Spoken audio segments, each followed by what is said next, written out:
할렐루야. 오늘도 거룩하고 복된 주일, 주님께 나오신 사랑하시는 성도님들을 축복합니다. 오늘은 에베소서 6장 1절부터 3절 말씀을 본문으로 자녀에게 순종과 공경을 가르치라 라는 제목으로 말씀의 은혜를 받기로 원합니다. 아멘. 계절의 영, 가정의 달 5월 첫째 주일입니다. 사랑하시는 성도님들의 가정에 하나님의 은혜와 평강과 축복이 함께 하시기를 축복합니다. 아멘. 오늘은 어린이 주일로 하나님께 감사 예배를 드립니다. 따라서 우리는 이 시간 부모가 자녀에게 해야 할 책임에 초점을 맞추어서 오늘 본문을 상고해 보도록 하겠습니다. 오늘 본문에 들어가기 앞서서 우선 부모가 명심해야 할 세 가지의 기본적인 사실들을 살펴봅니다. 첫째, 자녀는 하나님의 선물입니다. 부모가 임무로 자녀를 만드는 것이 아닙니다. 하나님이 우리를 창조하신 것처럼 우리의 자녀도 하나님이 선수 창조하셨습니다. 따라서 부모는 자녀를 대할 때 하나님이 자녀를 창조하셔서 부모에게 맡기셨다는 사실을 잊지 말아야 합니다. 시편 139편 13절에서 14절에 있는 말씀입니다. 주께서 내 내장을 지으시며 나의 모태에서 나를 만드셨나이다. 내가 주께 감사함은 나를 지으심이 심히 기묘하심이라. 아멘. 이와 같이 하나님이 친히 우리의 자녀를 지으셨습니다. 그러면 이 하나님은 부모에게 자녀를 맡기셨습니까? 부모에게 괴로움을 끼치려는 것이 아닙니다. 부모의 삶을 더욱더 풍성하게 만드시기 위함입니다. 그러기에 자녀는 하나님의 선물이며 하나님의 축복입니다. 시편 127편 3절 말씀입니다. 보라, 자식들은 여호와의 기업이요 태의 열매는 그의 상급이로다. 아멘. 두 번째, 자녀를 가르쳐야 합니다. 요한복음 3장 6절에서 예수님이 니고데모에게 말씀하신 것처럼 육으로 난 것은 육입니다. 사람이 태어날 때는 누구나 육으로 난 육일 수밖에 없습니다. 그러기에 만일 부모가 자녀를 바르게 가르치지 않으면 자녀는 타락한 육의 본성대로 죄악 가운데 살아갈 수밖에 없습니다. 시편 51편 5절 말씀입니다. 내가 죄악 중에서 출생하였으며 어머니가 죄 중에서 나를 잉태하였나이다. 이 말씀은 다윗의 어머니가 불륜을 행해서 다윗이 태어났다는 뜻이 아닙니다. 사람은 누구나 죄 중에서 태어난다는 사실을 말씀한 것입니다. 사람은 그의 모태에서 죄를 짓는 법을 배우지는 않습니다. 그럼에도 불구하고 사람은 태어나면서부터 저절로 죄를 범합니다. 이와 같이 모든 자녀는 죄 중에서 출생합니다. 게다가 그들이 살아가야 할 세상은 참으로 악합니다.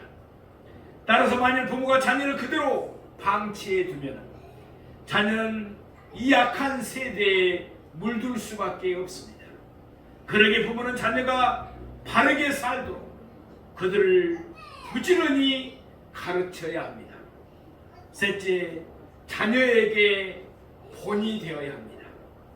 부모는 자녀에게 본을 보여서 자녀로 하여금 부모를 그대로 본받게 해야 합니다. 이것이 가장 좋은 교육입니다.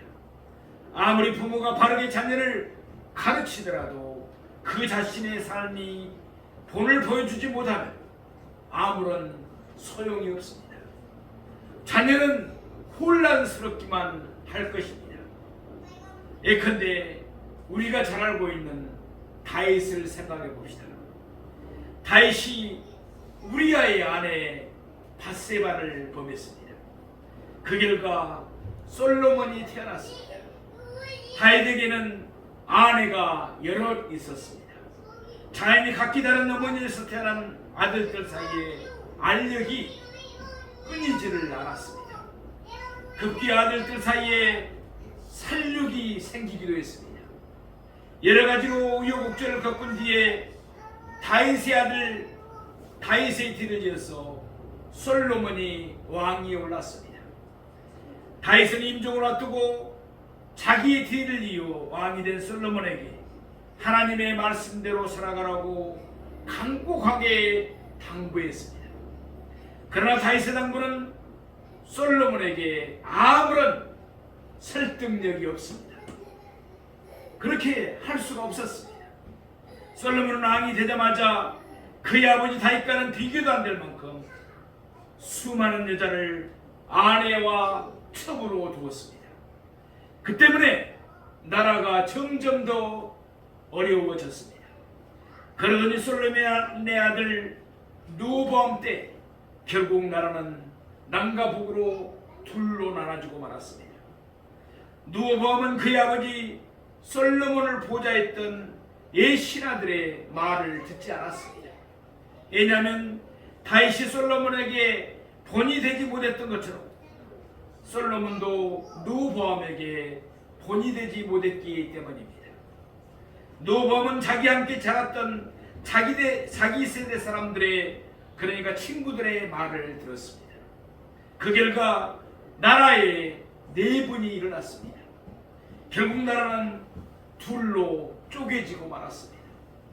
이와 같이 부모가 자녀에게 삶의 본이 되지 못하면 부모는 자녀를 바르게 가르칠 수가 없습니다. 사도행전 10장 2절 말씀입니다. 그가 경건하여 온 지방과 더불어 하나님을 경외하며 백성을 많이 구제하고 하나님께 항상 기도하더니. 아멘. 우리가 잘 아는 대로 사도행전에 나오는 가이사라의 백부장 고넬료는 경건한 사람이었습니다. 자연히 그의 온 집안도 그를 본받아 하나님을 경외했습니다. 이와 같이 자녀는 부모를 본받기 마련입니다. 그러므로 부모는 자녀가 본받아야 할 삶의 본을 몸소 보여줘야 합니다. 지금까지 우리는 부모가 명심해야 할 세 가지의 기본적인 사실들을 살펴봤습니다. 자녀는 하나님의 선물입니다. 그러므로 부모는 하나님의 뜻대로 자녀를 가르쳐야 합니다. 이를 위해서 먼저 부모가 하나님의 뜻대로 살아가는 본을 자녀에게 보여줘야 하는 것입니다. 이와 같은 사실을 염두에 두고서 우리는 오늘 본문의 말씀을 세 대조로 나누어서 좀 더 자세하게 상고해 보겠습니다. 잠언서 23장 24절 말씀입니다. 의인의 아비는 크게 즐거울 것이고 지혜로운 자식을 낳은 자는 그로 말미암아 즐거울 것이니라. 아멘. 사랑하시는 성도 여러분, 우리 모두 하나님이 우리에게 주신 선물인 우리의 자녀들을 하나님의 뜻대로 잘 가르치고 바르게 양육하십시다. 그래서 자녀로 인한 기쁨과 즐거움과 감사가 우리 모두의 가정에 넘쳐흐르기를 주님의 이름으로 축복합니다. 첫째로 부모는 자녀에게 무엇을 가르쳐야 합니까? 우리는 본문 에베소서 6장 1절에서 2절 말씀을 보시겠습니다. 자녀들아, 주 안에서 너희 부모에게 순종하라. 내 아버지와 어머니를 공경하라. 아멘. 부모는 자녀에게 순종과 공경을 가르쳐야 합니다. 순종은 애적인 행동입니다. 반면에 공경은 내적인 마음의 자세입니다. 순종이 없는 공경은 의미가 없습니다. 또한 공경이 없는 순종은 애식에 불과할 뿐입니다. 그러므로 부모는 자녀에게 순종과 공경을 동시에 가르쳐야 합니다. 이미 말씀드린 대로 모든 자녀는 재중에서 출생하였습니다. 그러기에 부모가 자녀에게 순종과 공경을 가르치지 아니하면 자녀는 저절로 부모에게 순종하지도 않고 부모를 공경하지도 않습니다.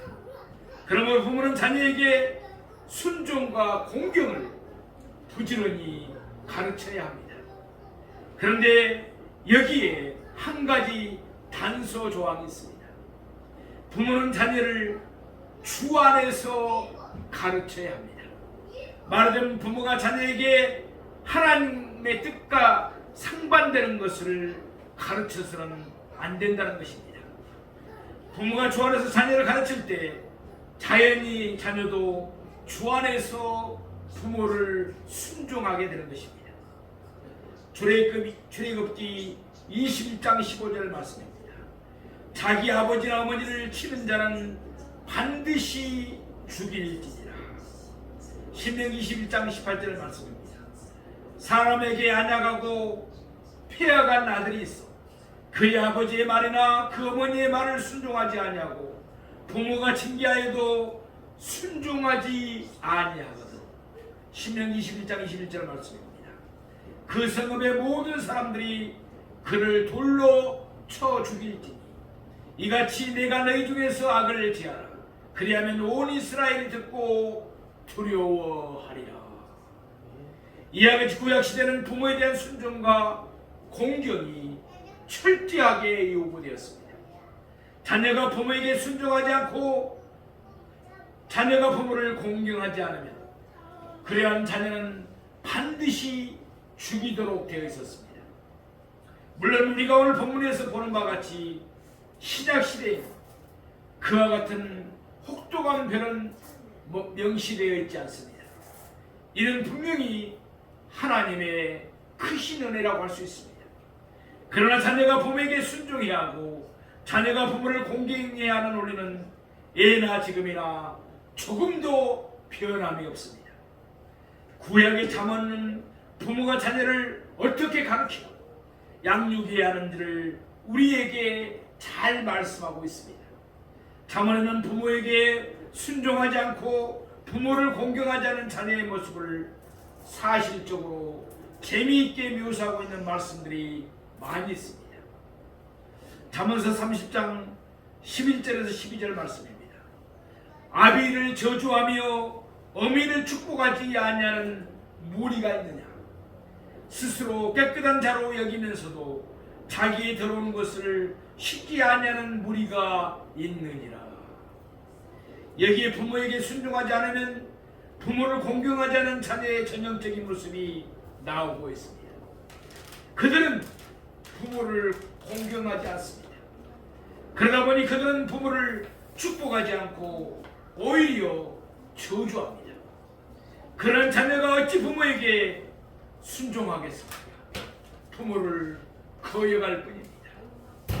부모에게 거역하는 자녀의 특징이 무엇입니까? 스스로 깨끗한 자로 여기는 것입니다. 다시 말해서 자기 스스로의 힘으로도 얼마든지 바르게 살아갈 수 있다고 여기는 것입니다. 그러나 실상은 자기의 더러운 것을 씻지 않고 계속해서 타락의 길을 걸어갈 뿐입니다. 잠언서 30장 17절 말씀입니다. 아비를 조롱하며 어미 순종하기를 싫어하는 자의 눈은 골짜기의 까마귀에게 쪼이고 독수리 새끼에게 먹히리라.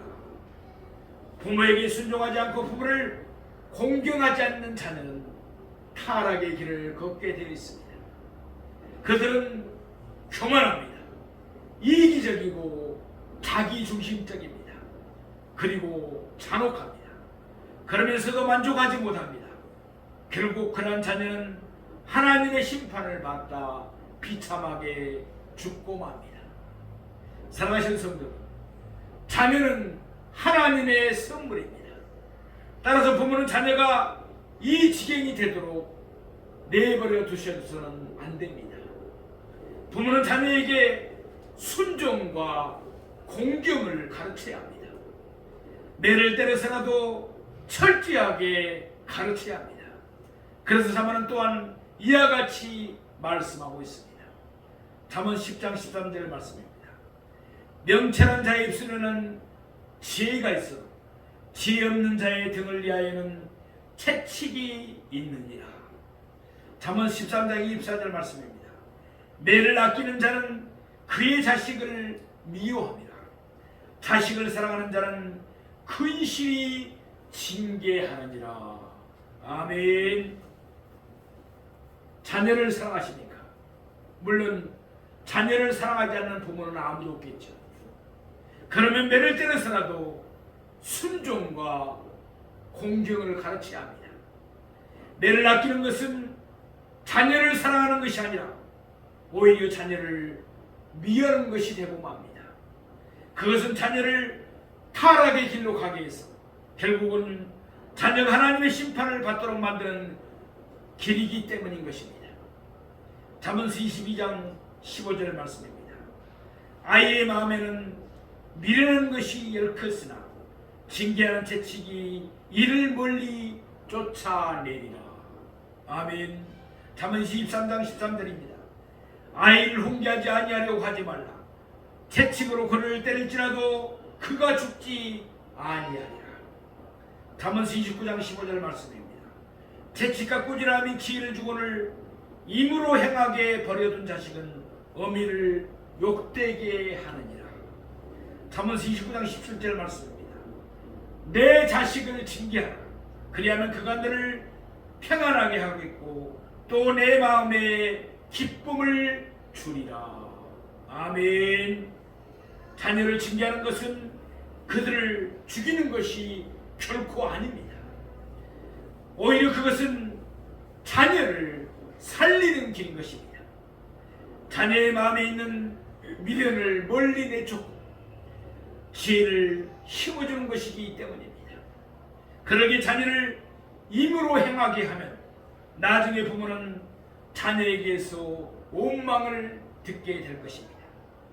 반대로 징계를 통해서라도 자녀에게 순종과 공경을 가르친 부모는 나중에 자녀들에게 감사의 말을 듣게 될 것입니다. 그 결과 부모는 자녀를 위해서 평안함을 누리며 마음에 기쁨을 얻게 될 것입니다. 누가복음 2장 51절에서 52절에 있는 말씀입니다. 예수께서 함께 내려가사 나사렛에 이르러 순종하여 받드시리라. 받드시더라. 예수는 지혜와 키가 자라가며 하나님과 사람에게 더욱 사랑스러워 가시더라. 아멘. 사랑하시는 성도 여러분, 예수님 우리에게 순종과 공경의 본을 보이셨습니다. 예수님은 하나님 아버지에게 뿐만 아니라 육신의 부모에게도 역시 순종하여 받드셨습니다. 그러기에 예수님은 지혜와 키가 자라가며 하나님과 사람에게 더욱 사랑스러워 가셨습니다. 자녀에게 순종과 공경을 힘써 가르치는 부모가 되기를 바랍니다. 그래서 하나님이 우리에게 맡기신 우리의 자녀들도 지혜와 키가 자라가며 하나님과 사람에게 더욱 사랑스러워 가기를 주님의 이름으로 축복합니다. 둘째로 부모는 자녀에게 왜 가르쳐야 합니까? 우리 오늘 본문 에베소서 6장 1절에서 3절 말씀을 보시겠습니다. 자녀들아, 주 안에서 너희 부모에게 순종하라. 이것이 옳으니라. 내 아버지와 어머니를 공경하라. 이것은 약속이 있는 첫 계명이니 이로써 내가 잘되고 땅에서 장수하리라. 아멘. 부모는 자녀에게 순종과 공경을 가르쳐야 합니다. 그 이유는 무엇입니까? 오늘 본문에 두 가지 이유가 나오고 있습니다. 첫 번째 이유입니다. 자녀가 주 안에서 부모에게 순종하고 부모를 공경하는 것은 옳습니다. 왜냐하면 자녀가 주 안에서 부모에게 순종하고 부모를 공경하는 것은 곧 하나님께 순종하고 하나님을 공경하는 일이 되기 때문입니다. 이와 반대로 자녀가 부모에게 순종하지 않고 부모를 공경하지 않는 것은 옳지 않습니다. 왜냐하면 이는 하나님에게 순종하지 않고 하나님을 공경하지 않는 것이기 때문입니다. 그러기 부모는 자녀에게 순종과 공경을 가르쳐야 합니다. 두 번째 이유입니다. 자녀가 부모에게 순종하고 부모를 공경하는 것은 약속이 있는 첫 계명입니다. 십계명 가운데 우리가 잘 아는 대로 다른 계명에는 별다른 약속이 없습니다. 그런데 유독 내 부모를 공경하는 제5계명에만 특별한 약속이 있습니다. 출애굽기 10장 12절에서 17절 말씀입니다. 내 부모를 공경하라. 그리하면 내 하나님 여호와가 내게 준 땅에서 내 생명이 길리라. 아멘. 제5계명입니다. 살인하지 말라. 제6계명입니다. 간음하지 말라. 제7계명입니다. 도둑질하지 말라. 제8계명입니다. 내 이웃에 대하여 거짓 증거하지 말라. 제9계명입니다. 내 이웃의 집을 탐내지 말라. 내 이웃의 아내나 그의 남종이나 그의 여종이나 그의 소나 그의 낙이나 물은 내 이웃의 소유를 탐내지 말라. 제10계명입니다. 이와 같이 다른 계명들과는 달리 제5계명에는 약속이 있습니다.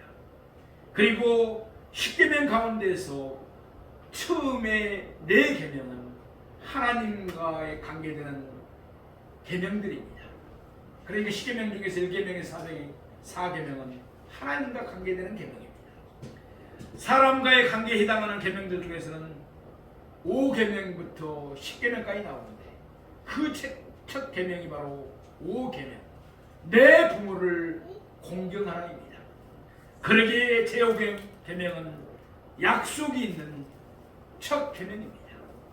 그러면 다시금 오늘 본문으로 되돌아와서 부모에게 순종하고 부모를 공경하는 자에게는 무엇이 약속되었습니까? 두 가지입니다. 이로써 내가 잘 되고, 아멘. 이는 삶의 질입니다. 땅에서 장수하리라. 이는 삶의 양 또는 삶의 길입니다. 예컨대 아브라함의 아들 이삭을 우리는 잘 알고 있습니다. 하나님의 명에 따라 아브라함은 그의 아들 이삭을 번제로 드리려고 했습니다. 이때 이삭은 그의 아버지 아브라함에게 조금도 반항하지 않았습니다. 이삭은 그의 아버지 아브라함에게 절대적으로 순종했습니다. 그 결과가 어떻습니까? 창세기 26장을 보시기 바랍니다. 이삭이 우물을 팔 때마다 그곳에서 어김없이 샘물이 솟아났습니다. 그리고 이삭은 농사하여 100배나 수확을 얻었습니다. 이는 하나님이 그에게 복을 주셨기 때문입니다. 이와 같이 이삭은 잘 되었습니다. 또한 이삭은 땅에서 장수했습니다. 이삭은 180살을 향유했습니다.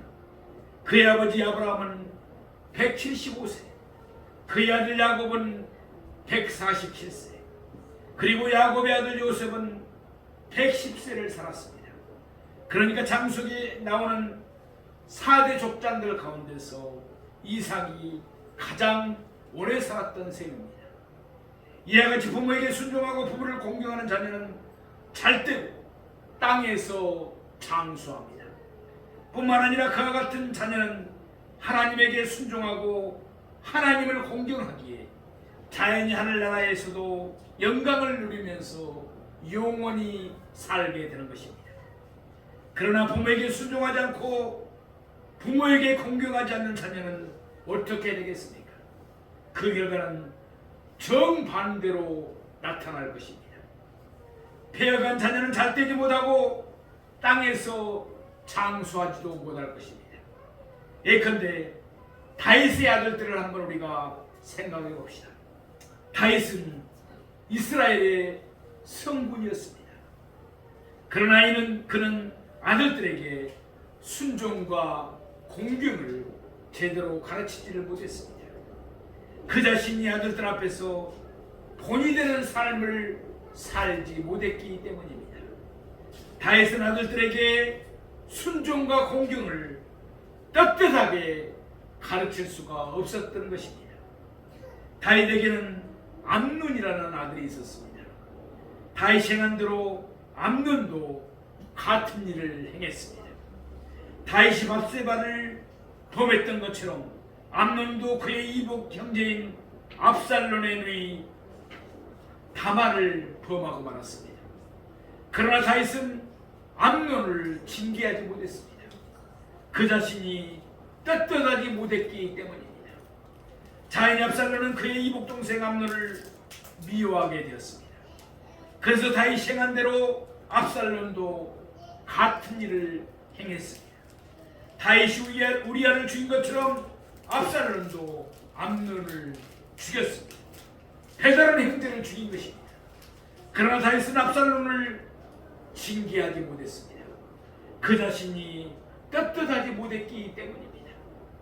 그렇다고 해서 압살론이 그의 아버지 다윗에게 순종하거나 그의 아버지 다윗을 공경하지는 않았습니다. 오히려 압살론은 반란을 일으켰습니다. 그리고는 아버지 다윗에게서 나라를 빼앗으려고 했습니다. 그러나 그 결과는 어떠했습니까? 그는 잘되지 못했습니다. 그는 땅에서 장수하지 못했습니다. 부모에게 순종하지 않고 부모를 공경하지 않는 자는 반드시 죽일지니라는 말씀대로 하나님이 압살론을 심판하셨습니다. 그래서 압살론은 반란에 성공하지도 못하고 싸움터에서 비참하게 죽어야 했습니다. 사랑하시는 성도 여러분, 부모는 자녀에게 순종과 공경을 가르쳐야 합니다. 그 이유가 무엇입니까? 자녀가 부모에게 순종하고 부모를 공경함이 옳기 때문입니다. 아울러 이로써 자녀가 잘되고 땅에서 잘되고 장수하게 되기 때문입니다. 우리의 자녀를 압살롬처럼 키우지 말고 이삭처럼 키우기를 원합니다. 그러기 위해서 아브라함처럼 우리도 우리의 자녀에게 믿음의 본을 보여줍시다. 그래서 하나님이 약속하신 대로 우리의 자녀들 모두가 잘되고 땅에서 장수하기를 예수님의 이름으로 축원합니다.